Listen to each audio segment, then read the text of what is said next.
The golden journey of Nina Taduran as media practitioner. Okay, Ma'am Nina, broadcast lang tayo and then magla-live tayo in a while. Okay? Sige, Okay, ready? direct. Ready tayo? DJ. I'm ready, direct. Ready na Quiet on po. the set. Ready for take? Ready, direct. And 5, 4, 3, 2, and action!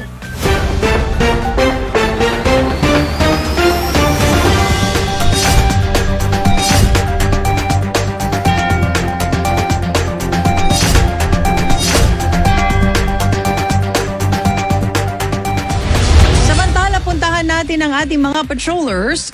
The golden voice out of a petite lady from the province made a distinct name in the mainstream media.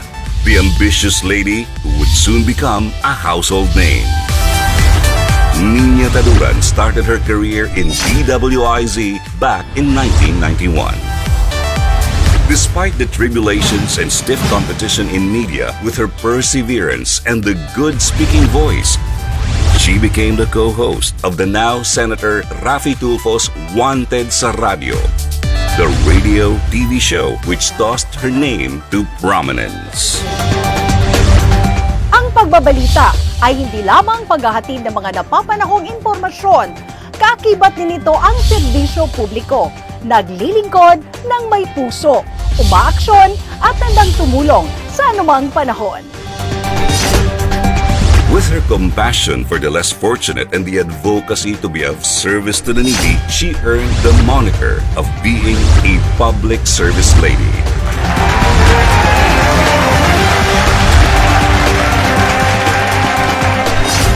Her various public service initiatives were given recognitions by different organizations, including Best Public Service Show Host of the annual Asian Star Awards, Panlao ng Bayan Award of the Polytechnic University of the Philippines, Outstanding Personality in Public Service of the Gawad America Foundation, and the President's Award of the Film Academy of Movies, Arts, and Sciences.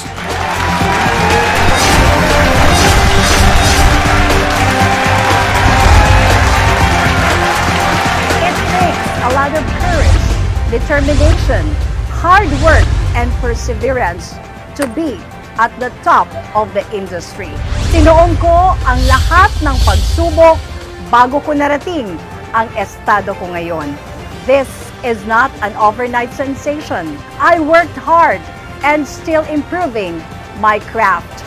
Bagamat tuluyang tayong dinala sa public service bilang isang lingkod bayan, hindi natin kailangang magmadali sapagkat darating ang panahon para sa atin.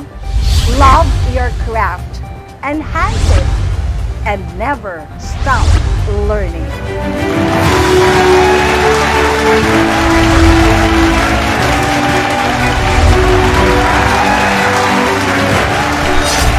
It impresses the public how glamorous being on cam or on air. But let me remind you, you don't simply read the message. You need to study them. Pinaghahandaan at inaaral ang mga sinasabi namin sa Himpapawid. Being a media practitioner is a gigantic task.